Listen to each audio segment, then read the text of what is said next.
Natasha speaking on the triangle of self-obsession. Please help me welcome Natasha. Okay. Welcome, everybody. I'm a recovering addict, and my name is Natasha. Hi, everybody. I'm nervous, right? I'm nervous, but I know I'm among family and friends, and I'm going to do my best. And I believe my best will be good enough, right? I've never shared on the triangle of self-obsession in all my years, right? I've shared on other pamphlets and other topics and steps and traditions, but this topic here, and I got to tell you, when I came to the hotel, I grabbed it, and I don't know what I did with it that fast, but I did read it at one point before getting here at my home group, and when I read it, I remember asking my sponsor, like, the triangle of self-obsession, is that me? She said, yeah, through and through, Natasha. But the thing that she got me in touch with is that that's not always me. I'm not always caught up in me. I'm not caught up in doing, whatever I please, when I please it, how I please it, to whom I please it to. I'm really, really focused and get a lot of pleasure in doing the right thing for the right reason, not in spite of me, but because of me. I want to just share a little bit about myself, because when I started thinking about some things I could remember as a child, and I can't blame my mother, but I will refer to her. Coming up as a child, I don't even know if spoiled was the correct word. It was like a lot of days I didn't even open my mouth. I want, and I got what I want. I even got what I didn't want, and I rocked and rolled with it. And looking back now, I understand, like, they were creating a monster at an early age, right? Because me telling me no, I will catch a tantrum. Look, all these chairs will be out of place by the time I got done, having my little fit, right? But then, you grow up, and I can't blame mom anymore for my behavior, as I started growing up. And it wasn't because I just wanted to be a bad person and just self-absorbed with myself. But I came into myself, and I shut down the outside because of the molestation that I went through. The same people that my mother would entrust me with were the people that were my violators, and they turned my world upside down. So when I came to, it was like, you gonna pay, and darn it, you gonna pay, and that's how I set myself on my merry way. It was like I self-destructed everything I came across, including me. I didn't catch a break in here until I came into the rooms of Narcotics Anonymous, and I embarked it in this recovery process one day at a time. But in between time, the struggle was fierce. It's only by the grace of God that I'm not in somebody's penitentiary, because I can remember, like, AC is not my stepping grounds, but I remember living in South Jersey. Lakewood was my home, right, for years. And I can remember as a little kid with grown-ups, because I was 10 years, they were always 10 years my senior, but because I was so mature, I was able to rock with them, right? I can remember being with these people and shoplifting and never copping like I had anything to do with it, because I didn't want to go to prison. But one day I did. One day the cops came and they put me in that prison cell, and I don't know if I shitted myself, but I told myself that I don't want to be in here again ever. I didn't stop boosting. I moved on to other things, right? I moved on to other things that will secure my spot and getting high, so I won't have to deal with my reality of what was done to me. you know. And those things were so dangerous because as I was growing up, the same things that were done to me, I was doing to others, you know.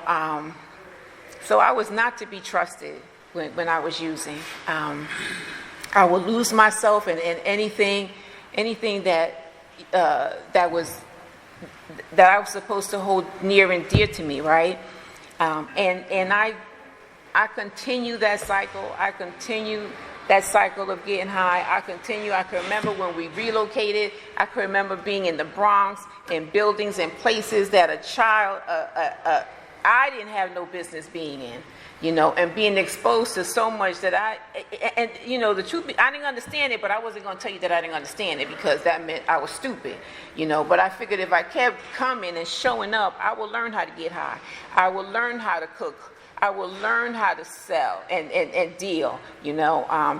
And it was constant, you know. It became like my sleeve. I ran to survive my emotions because I didn't want to feel or see or deal with what was done to me, you know, and what I was doing to other people. And it didn't stop. It was just, I didn't know I needed to stop until I came into Narcotics Anonymous. How about that? So that's a little bit about me, right? So moving forward, it was so bad. I remember picking up the phone and the lady, when she answered, I said, if you don't come and get me, you're going to be picking up a course, because I was at my end. You know, I'm not going to sit up here and say I don't have no veins because I never shot no drugs, but I didn't have another high in me because I was just, you know, I was smoking, snorting, popping, everything in sight, and I wasn't getting high. And the truth be told, when I came in here, I got in touch with, like, after that first high, I was just chasing, you know, and the drugs were chasing me, right? So when I came to that realization that, or not even, or just came to a place that I needed help and I couldn't get high anymore, that's when the help came, you know. I was taken to rehab. I did that process in rehab, the 30-day tab in rehab, the signing of papers. I remember earlier, people didn't want to sign papers after a while, right? Because you'll sign the papers and then you'll leave the room before the meeting was over. But my papers got signed, and in turn, I signed papers. If you decided to leave the room, that was on you. You know, I decided to stay because I didn't have another high, like I said. It was imperative that I stuck and stayed in the middle of this program. It was one of those things, I was so desperate to live another day without being in a state of comatose, in a state of not knowing where I am and where I'm at and whose I am, right? And if y'all told me in my recovery to stand up on my head, I was willing to do that because I've been everything else. So it was this would have been a new game for me, you know, a new sport for me. And I did that. But when I'm being in recovery, you know, you embark upon the steps. I didn't start right away. You know, I started on the readings, and I continued, you know, this progress. It wasn't a fast progress for me because y'all told me it wasn't a race, it's a pace. You know, take the time to process the steps, take the time to draw the principles of the step, take the time to live and implement those principles in your life. And I was all right with that because I'm telling you, when I came in here, there was nothing that I liked about myself. I knew I had to reinvent everything about myself, the way I walked, the way I talked, the way I spoke. Oh, I was nasty, you know. And even some days my guy be telling me, hey, Natasha, you got a mad mouth, right? But I keep coming, you know. Some days are better than others, you know. I'm not on no ship, you know, so I gotta like bring it down. And doing the work, I'm becoming the best woman that God will have me be today, you know. And oftentimes I'm referred to as a plain Jane, but I'm all right with that too, because there were times I didn't know about was Jane, Susie, Sally, Mohammed, Jesus. Today I know I'm a recovering addict and my name is Natasha. And I'm learning to love this person. I'm learning to love the woman that I'm becoming. I'm loving to be used by the God of my understanding. And it's important to me, it's important to me to jump hooks, feet, nails into this, because I do not want to revert to the person that I used to be. And it says something in this, and you know what? This book is, our basic text is awesome, right? It says, lose, in other words, if you keep coming and you're recovering, you begin to be a lovable person, right? I wasn't lovable when I came in here. Y'all just tolerated me, and I understand that, and I'm grateful for y'all tolerating me, right? But there were times in the meeting that I would come out sideways because I wanted what I wanted in the meeting, and I didn't even know what I was talking about. That's the come I said it's so important to read our literature. And if you keep reading it, it becomes something else later. And it for me, when I'm reading it, it allows me to stop. Hold up, Natasha. That's not the way it is, and it doesn't have to be my way. It could, now it's what's best for the group will help me, will feed me, will keep me coming back, will have a place, support a place for me to come. Meetings close up in here when they're not well supported. I support meetings whenever I can, because I don't know who or where I need to be to get my next my next support, my next feed, my next recovery, So I take this very seriously. And I wrote these notes down because my head is not what it used to be. There was a time I used to tell my mother I'm going to be an attorney, right? Because I used to watch the Perry Mason. And I would know the whole story that Perry Mason would say, right, from beginning to end. My memory is not like that. Somebody was telling me what happened this morning. I said, I can't remember. I think I was looking for one sock that I lost, right? But I keep coming, right? And one of the things that I would like to share about is a dishonesty, and it talks about that in the self-obsession, right? Dishonesty, closed-mindedness, and unwilling. That dishonesty piece, I can work very well, because by default, I have learned to be honest. Sometimes y'all have to tell me, my network have to tell me, okay, you don't have to say it like that, or you don't have to do it like that, but just do it. I don't try to sugarcoat it. What you see is what you get. A lot of times, what comes out of my mouth is really how I'm feeling, and I just try to tell the truth, no matter what, because y'all told me telling half the truth is not going to help me get any better. Y'all won't know what to do with somebody that's constantly lying. And I want to have some trust in this process. That's the first and second step. When I surrendered, that first step has allowed me to empower myself in the second step. It has allowed me to restore myself. So I don't have to be like, I can't be helped. I can't be helped. I can be helped just by being here with you today, sharing my strength, hope, and experience, right? And another thing that I wrote down was in the Just for Today, I shared about the open-mindedness and just being here, because I don't know how I got in this chair, right? Somebody gave my name to somebody, and I'm like, oh, right? And this happened a few weeks ago, and I tried to forget about it so I won't get all up in my head, and I can just show up and do my best, right? And I'm glad I'm here, because like I said, it's about giving back what was so freely given to you, and I am that type of person that gives back. I'm that type of person that will be with you on the phone till 1, 2, or 3 o'clock in the morning. I've done it, and I have gotten, the rewards that I have gotten has been countless, It has allowed me to be in a place of gratitude. And y'all told me a grateful addict will never use. I have no I have no intentions ever, and I will say this with everything in me, every fiber in me, that y'all will have to light me on fire, because I am not going to pick up another drug today, you know. And like I said earlier, when I got into the realization in my life that I wasn't even getting high anymore, so why even try?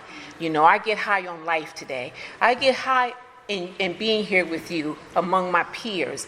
You know, y'all people are closer to me than my own family, the truth be told. My sister be coming to me like, how y'all doing over there? You know, she comes to me, she's in the field, right? So she comes to me about where's another NA meeting. She has been to me to conventions. I have choked my mother, may peace be upon her,